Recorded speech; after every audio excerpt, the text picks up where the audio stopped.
And then reality sank in. Some of those students, those who had shared the questions, ended up incriminating themselves completely.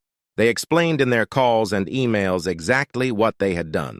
They didn't know the university hadn't been alerted, so their own words became evidence. Weeks later, the university sent out official notices about academic misconduct. Students were reprimanded, some suspended, some failed. I later learned that a handful of students had dropped out entirely, unable to cope with the stress, the shame, or the administrative consequences. And I was the reason. It started as a joke, a moment of thoughtless impulsivity. But the consequences were real, devastating, life-altering. I felt frozen. Guilt weighed so heavily on me that I couldn't sleep for days. Every notification made my heart race. Every message, every email, every panic-stricken friend or classmate reminded me that what I had typed was not harmless. It had a ripple effect, and it was all my fault. I replayed the night over and over in my mind.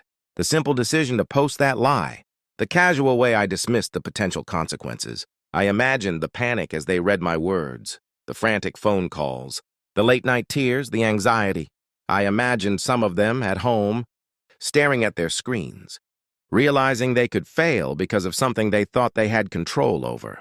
And worst of all, I imagined the ones who left university, heartbroken and defeated, some giving up dreams they had worked for years to pursue. I tried to apologize after.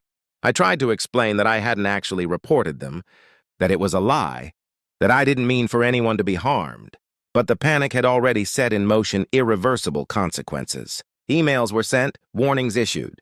Some students were too ashamed to reach out. Some were too angry.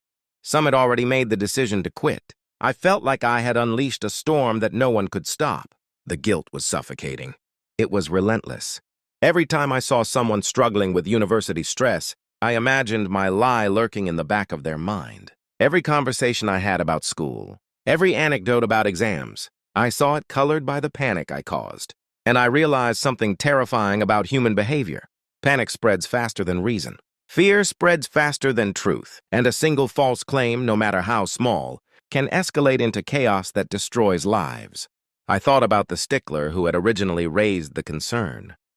The one student who tried to uphold the rules. I realized that my lie had undermined them entirely. Instead of validation, they were mocked, ignored, and overshadowed by the chaos I started. People trusted the anonymous confession more than reason, more than fairness. Weeks turned into months, and I carried the burden silently. I couldn't tell anyone.